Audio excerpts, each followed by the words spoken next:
Hello, আপনারা সবাই কেমন আছেন?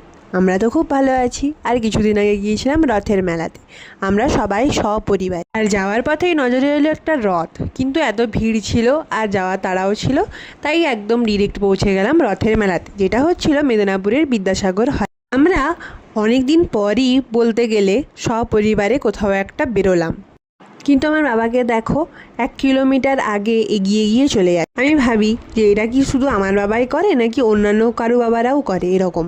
যদি কারো বাবা এরকম করে তো প্লিজ কমেন্ট বিলো। এই যে নিউ ওয়েড কাপল, আর আমার মা তো গিয়েই সেখানে ধূপ কিনে ফেলেছে।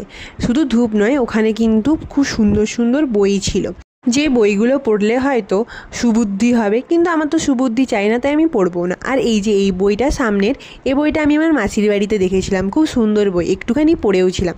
এছাড়াও দেখো বাজারটাতে কত সুন্দর কুর্তি, এরপরে খাদির জিনিসপত্র। আর সবথেকে বড় কথা, এবারে মেলাতে গিয়ে দেখলাম ক্রসেটের জিনিসপত্র আছে। আমি তো কোনোদিনও পরিনি ক্রসেটের জিনিসপত্র, তাই এবারে ভাবলাম ট্রাই করব। আর এই ব্যাগটা দেখো, সবথেকে পছন্দ বোধ হয় গোটা মেলাতে আমার এই ব্যাগটাকেই লেগেছে। কিন্তু মেলাতে গেলে একটা জিনিস দেখেছি, জিনিসপত্রের দাম একটু বেশিই হয়, তাই মেলাতে গিয়ে আমি কোনোদিনও কোনো জিনিস কিনি না। আর এই যে এটা দেখো ইস্কন মেদিনীপুর, দেখতেই পাচ্ছ।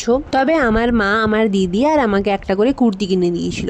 তারপরেই চলে গেলাম খাবার দোকানে, যেখানে সব কিছুই ভেজ ছিল, ভেজ বিরিয়ানি, পোলাও, মোমো, সব কিছুই ভেজ ছিল। তো তার মধ্যে আমরা মাশরুম পকোড়া, সাথে কর্ন চাট আর 4 প্যাকেট বিরিয়ানি নিয়েছিলাম বাড়িতে খাওয়ার জন্য।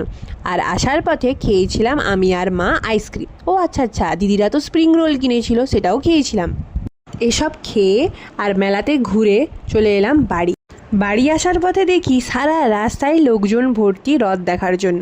আমিও কিন্তু ছোটোবেলায় একবার রথ দেখতে বেরিয়েছিলাম, কিন্তু ওই যে চপ্পল ছিঁড়ে গিয়েছিল ভিড়ের চাপে, তারপর থেকে আমার যেতে একদম ভালো লাগে না। হ্যাঁ, অনেকের হয়তো রথ দেখতে খুবই ভালো লাগে, কিন্তু আমার কাছে যেন এটা ছোটোখাটো